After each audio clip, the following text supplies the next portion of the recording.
숨바꼭질 놀이가 있습니다. 무궁화 꽃이 피었습니다. 란 영화 때문에 공포스러운 놀이가 되었지만은 예전에 우리는 이 추억의 국민놀이였습니다. 한 사람이 술래가 되어서 나머지 사람들이 몸을 숨기면은 술래가 숨은 사람들을 찾아내는 놀이를 말합니다. 오늘 우리가 읽은 본문에도 보시면 술래가 누굽니까? 하나님께서 술래가 되시고 아담과 그의 아내가 몸을 숨기고 있어서 마치 숨바꼭질 놀이를 하고 있는 것처럼 보입니다. 그러나 숨바꼭질 놀이를 하는 것이 아닙니다. 아담을 애타게 부르시는 하나님의 행동과 하나님께 들키지 아니하려는 아담의 행동을 통해서 숨바꼭질 속에 감추어진 우리 이야기를 하고 있습니다. 하나님께서 여러분에게 읽으신 본문 말씀을 통해서 깨닫는 은혜를 부어주시기를 주님의 이름으로 축복합니다. 첫째로, 하나님 앞에 나 같은 죄인이 숨을 곳은 어디에도 없습니다. 그 말씀이 오늘 우리가 읽은 본문 8절 말씀입니다. 하나님께서는 아담을 흙으로 빚어서 그 코에 생기를 불어넣으시니 사람이 생명이 된다 그랬어요. 그 생명은 뭐냐면 살아 움직이는 생명체가 된 것입니다. 하나님은 그를 지으신 창조주 아버지가 되십니다. 아담은 그의 형상대로 지음받은 피조물입니다. 하지만 하나님과 아담의 관계는 마치 부모와 자녀의 관계와 같습니다. 아버지의 사랑과 이 보살핌, 이 따스한 정을 느낄 수 있습니다. 본문 8절 말씀을 보시면 그들이 그날 바람이 불 때 동산에 거니시는 여호와 하나님의 소리를 들었다라고 했습니다. 이것은 인간이 범죄하여서 에덴 동산에서 하나님의 낙원에서 추방되기 전에는 하나님께서 오시는 이 소리를 서늘한 바람 소리 정도로 알았다는 거예요. 그것은 인간을 놀라게 하고 무섭도록 부는 광풍이 아닙니다. 기침하거나 그러니까 발걸음 소리를 내어서 자기가 있다는 걸 타인에게 알리는 사람의 인기척에 비유된 것이 하나님께서 오시는 소리였습니다. 그러나 에덴 동산에서 추방된 후에는 인간은 하나님께서 오시는 소리에 놀랍고 무섭고 두려워하게 되었습니다. 인간은 에덴 동산에서 추방된 후에는 하나님과 친밀한 관계가 아니라 바로 원수 관계로 떨어졌죠. 그래서 하나님께서 오시는 것을 무서워하고 두려워하게 된 것입니다. 대표적인 예가 출애굽기 19장 16절 말씀에 하나님께서 시내산에 강림하신 하나님이 오시는 소리입니다. 19장 16절 보시면 셋째 날 아침에 우레와 번개와 빽빽한 구름이 산 위에 있고 나팔 소리가 매우 크게 들리니 진중에 있는 모든 백성이 떨더라. 아멘.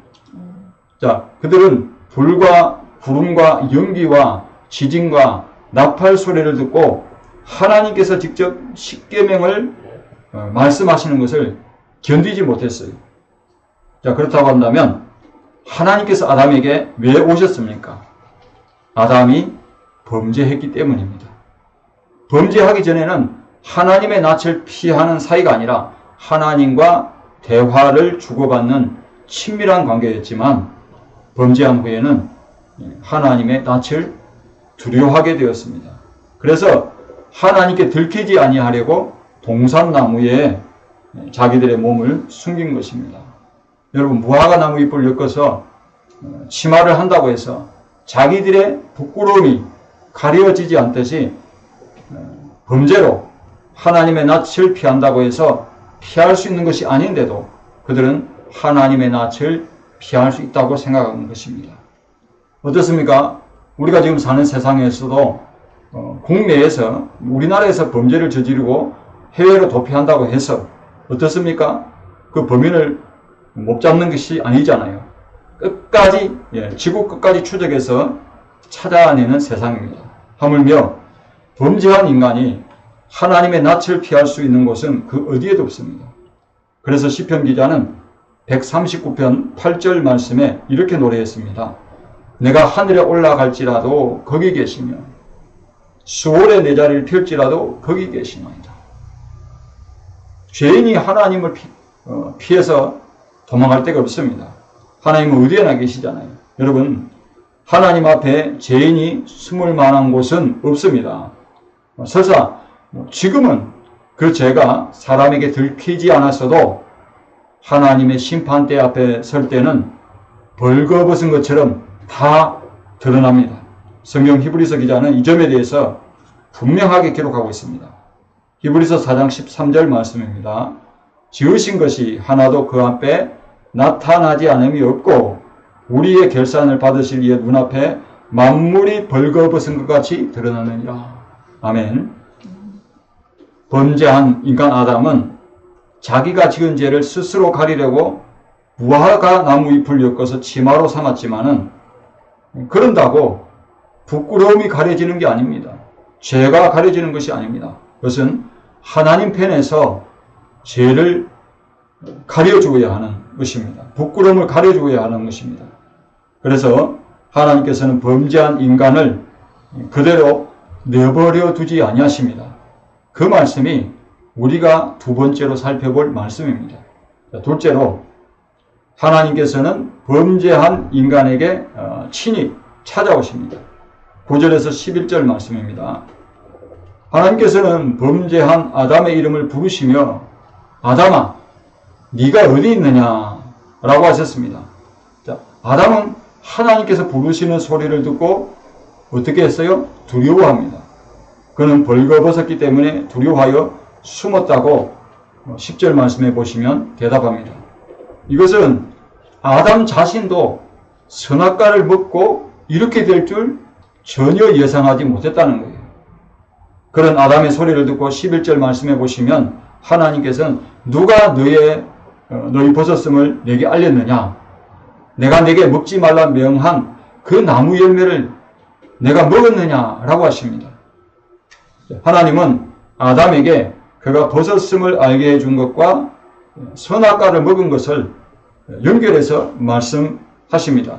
즉 선악과를 먹으면 아담이 벌거벗고 다니는 것을 알게 되고 이에 따라서 동산에 거니시는 하나님의 소리를 듣고 두려워하고 하나님의 낯을 피하여 숨게 되는 일이 발생한다는 것입니다. 그걸 알았다면 아담과 그 아내가 하나님께서 먹지 말라고 명한 선악과를 먹었을까요? 어리석게도 하나님의 말씀을 듣지 않고 사탄의 미혹에 속은 것입니다. 그런데도 먼저 아담을 부르시고 찾으신 분은 여호와 하나님이십니다. 아담이 먼저 하나님을 부르고 하나님을 찾은 것이 아닙니다. 이처럼 하나님께서는 범죄한 인간에게 찾아오십니다. 아니 그분이 직접 죄인을 찾아오셨습니다. 바로 우리 가운데 가신 임마누엘 하신 예수 그리스도가 우리 죄인에게 찾아오셨습니다. 2000여 년 전에 유대 땅에 성육신하시고 오셨습니다. 아담아 내가 어디 있느냐라고 부르시는 하나님의 음성은 아담만 부르는 것이 아니라 아담의 범죄로 저와 같은 죄인을 부르시는 것입니다. 그래서 찬송가 528장은 이러한 주님의 마음을 잘 표현하고 있어요. 예수가 우리를 부르는 소리, 그 음성 부드러워 문 앞에 나와서 사면을 보며 우리를 기다리네. 오라 오라 방황치 말고 오라. 죄 있는 자들아 이리로 오라. 주 예수 앞에 오라. 아멘. 임마누엘 하신 예수 그리스도는 마태복음 9장 13절 말씀대로 내가 의인을 부르러 온 것이 아니라 죄인을 부르러 왔다 그랬어요. 그런데 사단에게 속아 넘어간 것은 여자인데 그래서 자기 남편에게 선악과를 줘서 먹게 했는데 아담보다는 누구의 이름을 먼저 불러야 돼요? 여자가 잘못했으니 여자의 이름을 불러야 하는데 그것이 아니라 아담의 이름을 부르고 있어요.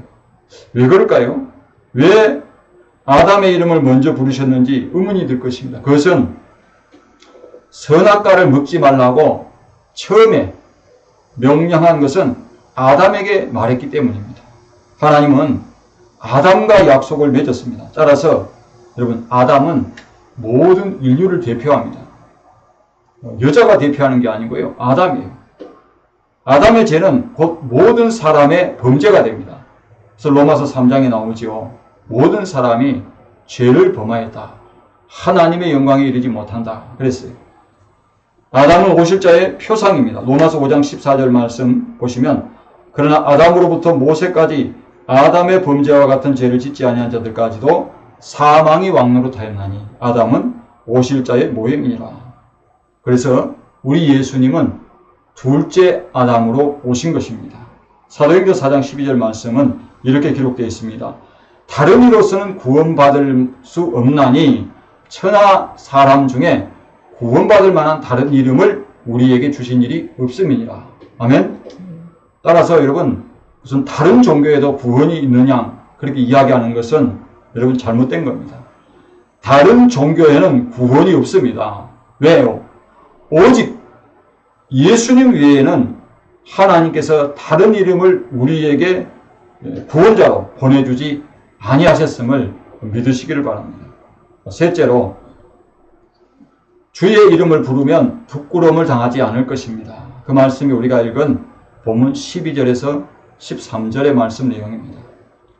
하나님의 말씀에 불순종하도록 미혹한 사단은 여러분, 위로는 하나님과의 관계를 파괴하고 단절케 합니다. 또 아래로는 가장 가까운 가정을 그렇게 파괴하고 단절케 하였습니다. 이것은 아담과 그 아내 여자가 한 말에서 우리는 알 수 있어요. 아담과 그 아내가 여러분 자기가 잘못한 것에 대해서 알았습니까? 몰랐습니까? 본문 12절 13절 말씀을 보시면 아담도 그리고 그 아내 하와도 뭐라고 말합니까? 내가 먹었나이다 그래요. 내가 먹었나이다. 먹기는 먹었지만 어떻습니까? 까닭이 있어서 먹었다는 거예요. 변명하고 있어요. 다른 사람 탓으로 돌립니다. 자기 탓이 아니라 아담은 누구 탓으로 돌려요? 아내 탓으로. 아내는 뱀의 탓으로 돌립니다. 그런데 자세히 성경을 보시면은 여러분, 아담이 제일 먼저 탓한 대상은 누구예요? 다름 아닌 자기를 창조하신 하나님 아버지예요. 본문 12절 말씀을 보시기 바랍니다. 아담이 이르되 하나님이 주셔서 나와 함께 있게 하신 여자 그가 그 나무 열매를 내게 주므로 내가 먹었나이다. 내가 먹었나이다 그러잖아요. 자, 돕는 배필로 여자를 주신 분이 누구예요? 하나님이시잖아요. 하나님께서 주지 아니하셨다면은 이 말은 하나님이 아내를 내 갈빗대로 살로 대신 채우시고 이제 아담을 깊이 잠들게 해가지고 수술해서 여자를 만드셨잖아요. 근데 하나님께서 이렇게 여자인 이 아내를 만들지 않으시고 자기 혼자였더라면 선악과를 먹지 아니했다는 말처럼 들리지 않습니까? 이처럼 사단은 인간의 제약된 여러 이 본성을 이용해서 관계를 어긋나게 하고 급기야는 그 관계를 파괴하고 단절케 합니다. 먼저는 하나님과의 관계를 바르지 못하게 하고 나아가 인간관계를 파괴합니다. 이렇게 해서 하나님과 합평하지 못하게 하고 인간과도 합평하지 못하게 하는 거예요. 그래서 형은 동생 탓으로, 또 동생은 형 탓으로, 부모님은 자식 탓으로, 자식은 부모님 탓으로, 남편은 아내 탓으로, 아내는 남편 탓으로 책임을 회피합니다. 그렇게 해서 가정을 어떻게 합니까? 가정을 파괴하고 관계를 끊게 만드는 거예요. 여러분, 대통령은 야당 탓으로, 야당은 여당과 대통령 탓으로, 사장은 종업원 탓으로, 종업원은 사장 탓으로 돌립니다. 학생은 선생 탓으로, 또 선생은 학생 탓으로 돌립니다. 서로 책임을 회피하려 들고 원망하고 불평합니다. 그래서 어떤 분이 지옥에 가봤더니 서로 다 남 탓만 하고 있더랍니다. 그리스도인도 지옥에 들어가 있는 것을 봤는데, 교인은 내가 목사님 때문에 지옥에 왔다 그러고, 또 목사님은 그런 교인 때문에 왔다고, 모든 것이 자기 탓이라고 하는 사람이 지옥에 들어오겠습니까? 죄를 인정하지 아니하고 다른 사람 탓, 누구 때문에 원망하고 불평하는 사람들이 들어오는 것이 어떤 것이다? 지옥입니다. 그런데 욥기서 우리가 이제 3장에 보시면은 우리는 욥을 한 번 더 주의 깊게 살펴볼 필요가 있습니다. 욥이 자기 생일을 저주한 것에 대해서 그냥 고통에 못 이겨서 자기 생일과 자기를 임신한 그 어머니의 배를 저주했다고는 생각하지 않을 것입니다. 왜냐하면 욥기 42장 5절 6절 말씀에 보시면 이런 말씀을 욥이 했어요. 내가 주께 대하여 귀로 듣기만 하였사오나 이제는 눈으로 주를 배웠나이다. 그러므로 내가 스스로 거두어드리고 티끌과 제 가운데서 회개하나이다 라고 했습니다. 사실 아담의 변명을 들어보면 여러분, 자기 아내 탓으로 돌리고 아내를 원망하고 있어요. 우리는 원망하던 대상을 말을 심하게 표현하면 어떻게 합니까? 차라리 동생이 없었더라면, 차라리 형이 없었더라면, 차라리 엄마가 없었더라면, 아빠가 없었더라면, 자식이 없었더라면, 자, 이런 말까지 우리는 하게 되잖아요. 아담의 말은 아내가 없었다면 이라는 말처럼 들릴 수가 있어요. 이것은 욥이 자기 생일을 저주한 것에 비교할 수 있습니다. 결국 그 저주는 왜 자기를 태어나게 해서 이런 재앙을 겪게 하느냐는 거예요. 욥기 3장 7절 말씀을 보시면 그 밤에 자식을 배지 못하였더라면, 엄마가 말입니다. 자기를 임신하지 못하였더라면, 그 밤에 즐거운 소리가 나지 않았더라면 이라고 합니다. 말은 여러분 자기 태어난 날과 자기를 뵌 모친의 배를 저주하고 있지만은 실제로는 누구를 원망하고 있습니까? 하나님입니다. 처음에는 여러분 욥이 입술로 하나님을 원망하지 않았다 그랬어요. 근데 후에는 고통이 극심해서 그냥 돌려가지고 하나님을 원망 아닌 원망을 하고 있어요. 물론 욥이 끝까지 하나님을 원망한 것은 아닙니다. 욥은 승리했지요. 하나님과 대화하면서 욥은 하나님께서 하시는 일을 점점점 깨닫게 됩니다. 깨달은 후에는 자기가 하나님에 대해 잘 알지도 못하면서 자기 얕은 지식과 지혜로 하나님을 이렇다, 하나님께서 하시는 일을 이렇다 저렇다 한 것에 대해서 거두어드립니다. 회개했습니다. 따라서 하나님께서 아담을 애타게 부르시고 찾으신 것은 아담을 책망하고 벌 주려는 것이 아님을 알 수 있어요. 하나님은 수사관이 죄인을 다루듯이 치주하듯이 그렇게 다루려고 아담을 부르시는 것이 아닙니다.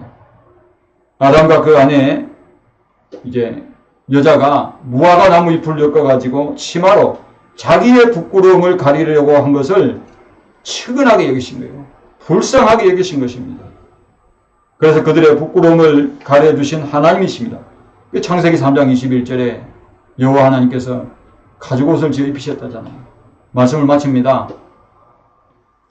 하나님께서는 그들이 사단의 미혹을 받아서 자기들이 누려야 할 복락을 누리지 못하고 저주와 심판에 떨어진 것에 대해서 안타까워하셨어요. 측은하게 여기신 것입니다. 그러나 인간은 이런 하나님의 마음도 몰라주고 뭘 인정한 하나님으로 대합니다. 자기를 지으신 아버지로 대하시는 것이 아니라 지은 죄를 책망하고 벌 내리시는 엄한 아버지로 대합니다. 아담과 그 아내가 그랬습니다. 혹 여러분도 그렇게 생각하고 있지 않으십니까? 그러나 하나님께서는 자비로우신 분이에요. 사랑과 긍휼이 많으신 분입니다. 그래서 하나님께서는 그들의 부끄러움을 임시 방편이 아닌, 반영구적이 아닌 영원히 가려줄 방편을 마련해 주셨어요. 바로 주의 이름을 부르는 자는 부끄러움을 당하지 않을 것이라고 하십니다. 로마서 10장 11절 말씀을 보시면은 성경에 이르되 누구든지 그를 믿는 자는 부끄러움을 당하지 아니하리라. 아멘. 바로 그 부끄러움을 가려주기 위해서 하나님의 아들 예수 그리스도께서 십자가에 못 박혀 죽으셨습니다. 그는 죽으실 뿐만 아니라 성경대로 사흘 만에 부활하셨습니다. 그래서 그 이름을 믿는 자에게 영원히 부끄러움을 가려주십니다. 그 말씀이 우리가 이제 다 읽진 않았지만은 창세기 3장 15절 말씀이에요. 우리 이 말씀을 원시복음이라 합니다. 내가 너로 여자와 원수가 되게 하고, 여자의 후손은 누굽니까? 예수 그리스도로. 그렇죠. 마리아에게서 그리스도가 나시니라 했잖아요. 마태복음 1장에. 그러니까 여자의 후손은 내 머리를 상하게 할 거야. 사단이 가지고 있는 사망의 권세를 깨뜨린다는 거예요. 내 후손은 누구? 뱀의 후손이죠. 자, 여자의 후손의 발꿈치를 상하게 할 것이라 그랬어요.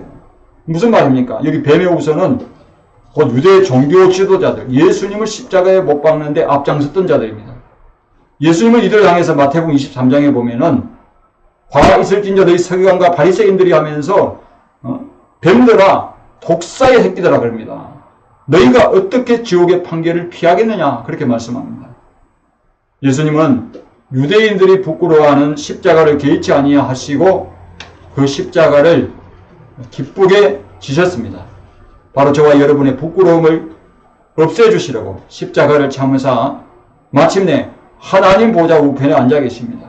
그러므로 주님의 은혜를 왜 안 입었고 못 들은 채 하렵니까? 간절히 오라고 부르실 때에 지체하지 마시고 지금 예수님께로 나오시기 바랍니다. 죄 있는 자들은 주 예수 앞으로 나오시기 바랍니다. 보라 지금 은혜 받을 만한 때요. 보라 지금은 구원의 날이라고 그랬어요. 지금이 은혜 받을 만한 때요. 지금이 구원의 날이라고 고린도후서 6장 2절에 말씀하고 있습니다. 또한 요한일서 1장 9절에 보면 만일 우리가 우리 죄를 자백하면 그는 미쁘시고 의로우사 우리 죄를 사하시며 우리를 모든 불의에서 깨끗하게 하실 것이라 그랬어요. 불의가 뭡니까? 죄입니다. 그 더러움을 씻겨주신다고 그랬어요. 또한 우리도 십자가에 못 박이신 주 예수 그리스도를 자랑해야 합니다. 십자가의 복음을 따라 고난받는 것을 부끄러워하지 않아야 합니다. 예수님은 마가복음 8장 33절에 이렇게 말씀하셨습니다. 누구든지 이 음란하고 죄 많은 세대에서 나와 내 말을 부끄러워하면 인자도 아버지의 영광으로 이제 거룩한 천사들과 함께 올 때에 그 사람을 부끄러워하리라 그랬어요. 여러분 에덴 동산의 숨바꼭질 속에는 저와 여러분의 이야기가 있습니다. 이것을 잊지 마시고 우리 죄를 대신 지시고 십자가에 못 박힌 주님의 은혜를 항상 감사하시기 바랍니다. 또한 십자가를 지고 고난받는 것을 부끄러워하지 아니하시는 저와 여러분이 되시기를 주님의 이름으로 축복합니다.